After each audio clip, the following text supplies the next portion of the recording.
Welcome to Swainfield, the early years. Okay, we're in the offices of J.R. Hendrick Empowerment, and beside his desk is a photo of his father, Jim Hendrick, and the year is 2014. Reporter is taking notes. I don't know how much I can help you. I don't have too much knowledge about the early years. I'll be some tale, wouldn't it? The real architects of some of the modern ways of making West Texas oil. You know, all the stories, how during some of the recessions of the Vietnam War, Daddy and my Uncle Carl and John Dustin riding the buses, wildcatting during the 60s. It was quite a tale. What can I say?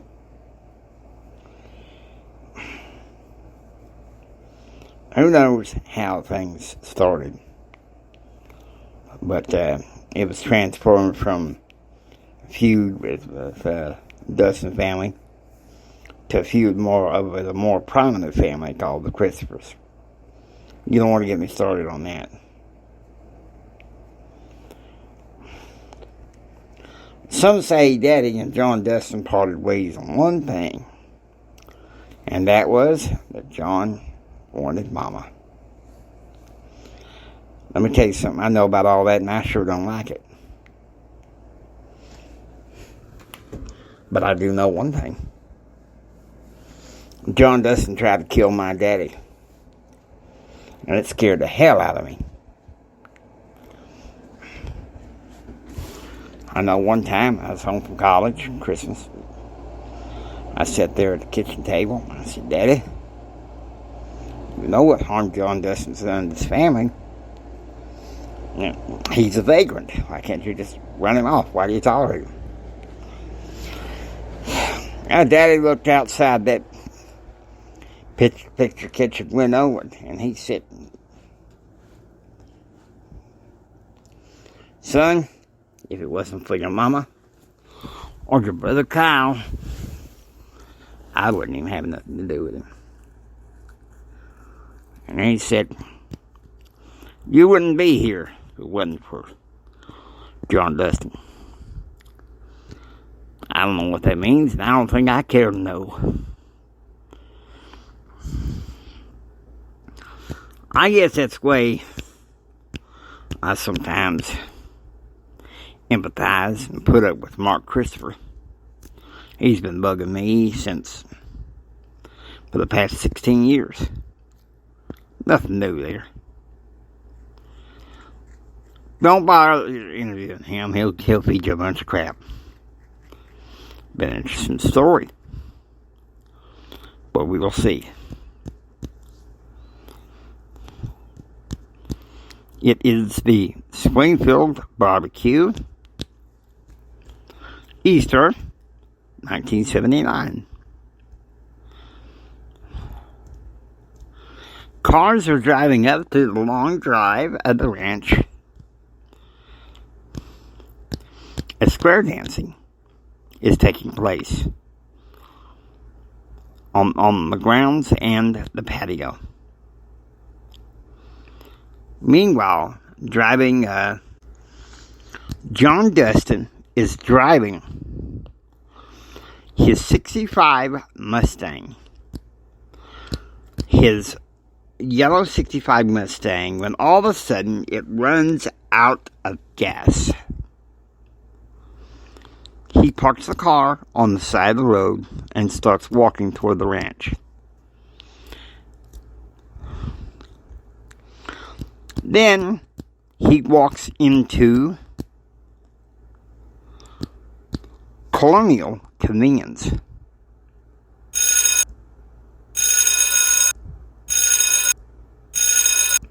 He's ringing the bell. Ahead of him, a lady is trying to purchase something on Medi-Cal.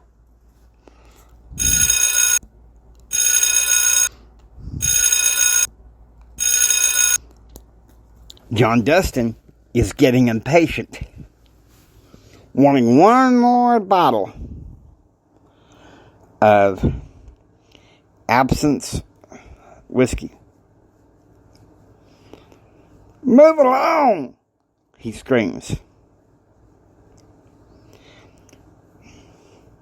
The purchase for the Medi-Cal is approved, and John was able to buy his whiskey. The counterman, not knowing how drunk he really was, he then takes a walk to the ranch. At the ranch barbecue, pork spare ribs,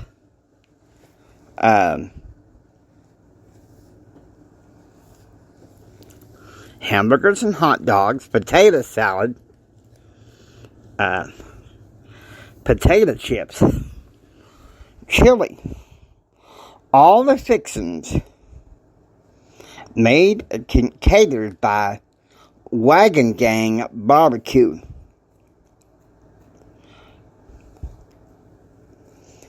Betsy is sitting there talking to a friend. "You see, Kyle, it's hard to believe. 4 years old, and I want another child so bad. I think I'm going to talk to Jim about it." Another corner, Jim is talking to his brother, Carl. "I don't believe it. Reagan's going to run next year. An actor for president. I'm almost willing to go for it. I don't know. It's hard to know who to trust, the Democrats or the Republicans. Nobody seems to care. Child, come here, boy." He picks up the child and tosses him up in his arms. The 4-year-old child laughs in glee. "I like this boy. The son after my own heart." JR approaches his mom. "You enjoy the party?" "Yes, Mama, I am." "Where are you off to now?" "Oh, Mama, there's this girl that's a friend of mine at the stables." "Junior, please do be careful. Can't you play with one of the boys?" "Mama, the boys are always picking on me." "Junior!" Behind the stables, JR runs into Susie.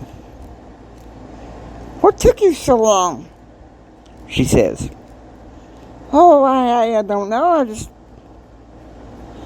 I had to talk to Mama for a little bit." "Let me guess. You like to sit and talk with me because the boys are picking on you all the time." "Yes, Susie. Let me ask you something. You reading anything lately?" "Oh, yes, as a matter of fact, I am. And you know what? Papa told me to give you this." She hands JR a Bible. "A Bible? Wow. That's amazing. Here, start reading in the book of Matthew, JR. Junior. Oh, but I'm sorry, I mean JR. JR begins reading from the first chapter of the book of Matthew. "The beginnings of the generations of the gospel of Jesus Christ, the son of David, the son of Abraham." Meanwhile, John is hidden in the background, drinking some of that absinthe whiskey, when suddenly Fern showed up, Betsy's best friend. "Fern, it is so good to see you. How are you?" "Good, since I divorced Bill. I don't know, I seem to be doing all right, despite the accident." You know what John's going on? Oh, he's not doing too good, Betsy. His marriage broke up last year, remember? Oh, I'm sorry. Do you think he'll show up here? Mama, I hope not. It's okay, Mike. He probably won't. Just then, John shows up, gun in hand.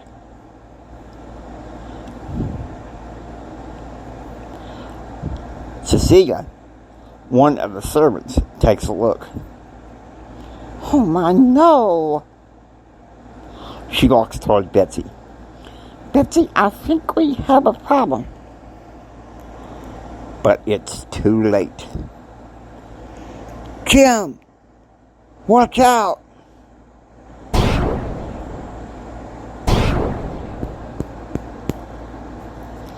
Flashback to Easter, 1961.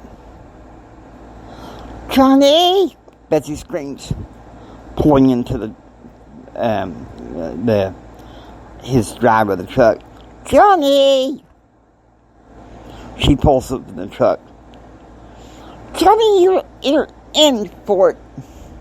I asked you for a date to the party last night and you didn't go. It's because your dad thinks I'm trash. No, he doesn't. Alright, you've got to stop this, please. I mean, come on. Now, you're going to the Easter party today. Why should I?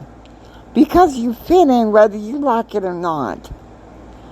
Why don't you go? Mr. McCarson is going to be there. You guys are going to be talking about that dirty oil anyway. Oh, really?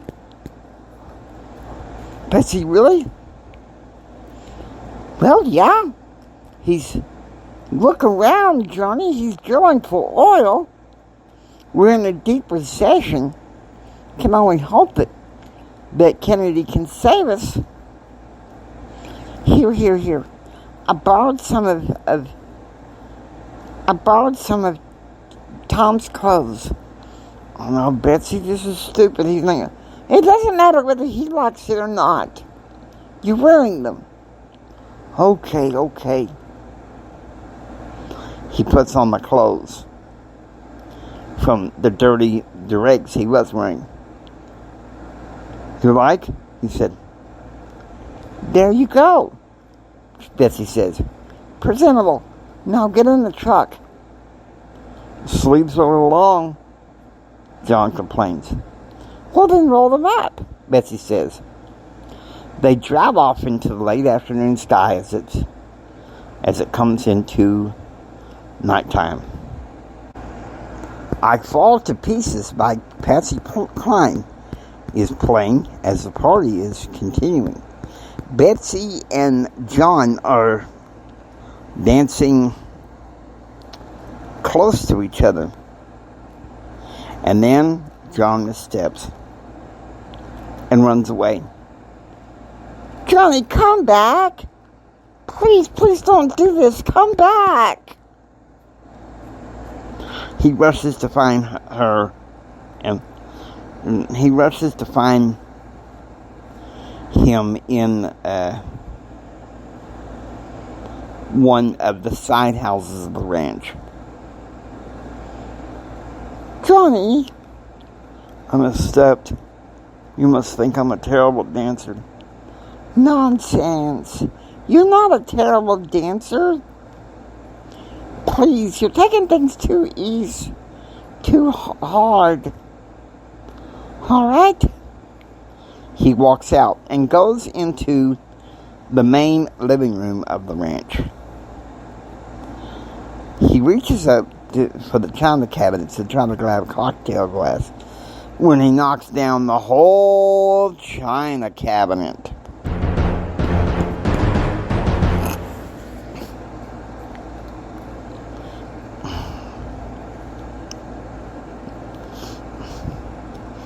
Johnny, what the hell? Jeremy Swain said. Johnny! John Dustin rushes outside the ranch house.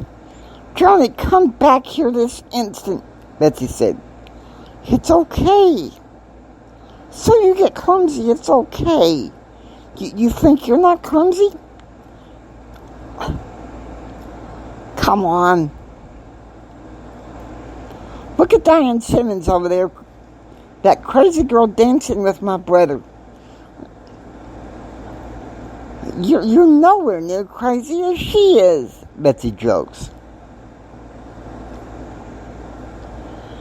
He disappears into the boathouse. And then, 11:30 p.m., the Easter party is over and everyone inside the ranch is in bed. John gets a ladder out of one of the ranch houses and climbs up to the second story and makes his way into Betsy's house, into Swainfield, into Betsy's room, cutting his hand. Betsy, wake up, John said. Oh my God! Betsy screamed before John puts his hand over her. Why did you do that? Oh no, John, look at your hand. Here, I got some bandages. You know you're lucky I know first aid. I love you, Betsy. I swear I love you. John, you're 21. I'm 18. This is the wrong time to be having this conversation, Betsy said. It's undignified. He kisses her roughly. Back up. John starts to cry. Please don't cry, John.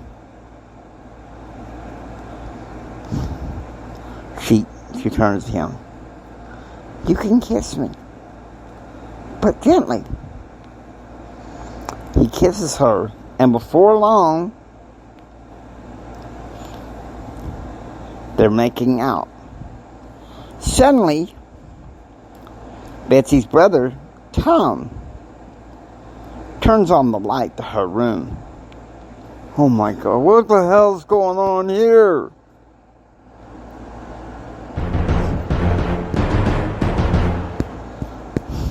Oh my God, John said, jumping out the window and breaking his wrist.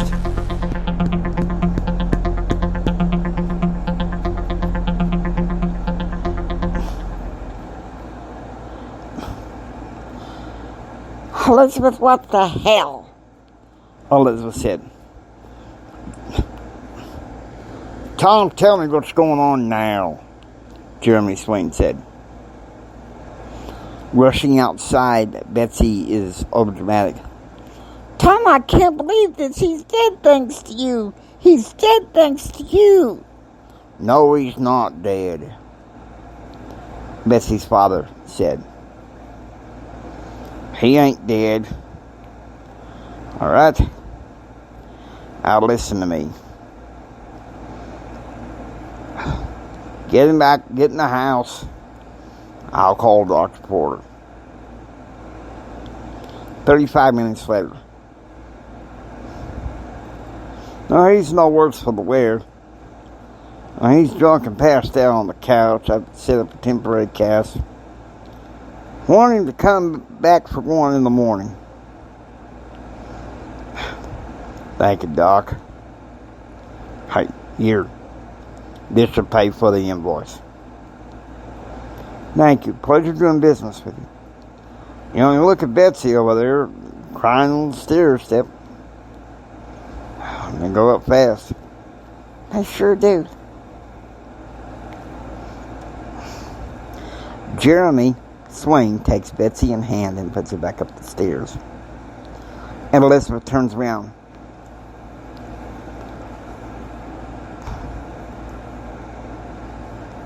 Jerry, listen to me. Johnny is becoming a menace. You let me take care of Johnny. Jeremy said. The next morning, Betsy and her father are on a cattle drive. I'm glad the drought's over. Me too, Jeremy said. We got the drought over with. We just got to get rid of this dang ringworm, Jeremy said. I'll let you have a day off from school because there's something we need to talk about. What is it? Betsy said. You remember I had a conversation with John Sr. when he died back in 53? Yes, I remember.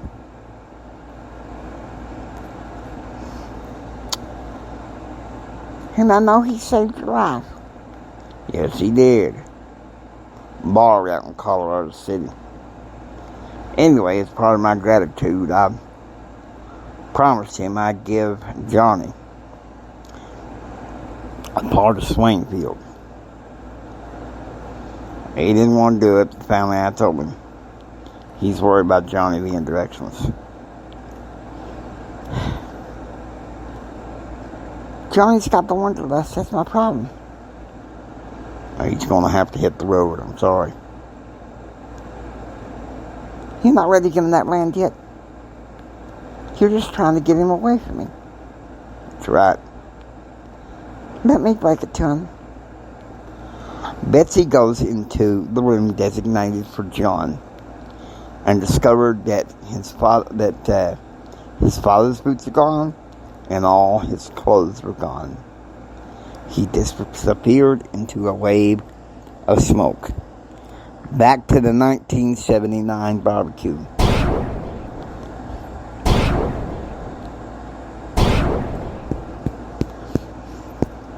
Luckily, none of the shots hit Jim or anyone else in the crowd.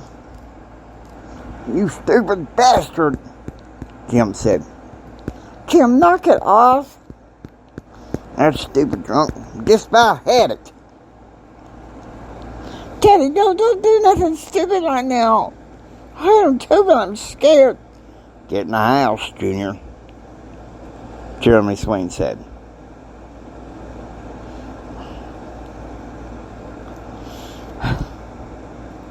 John falls over. Obviously passed out drunk. Get him in the house. Get Dr. Bertrand.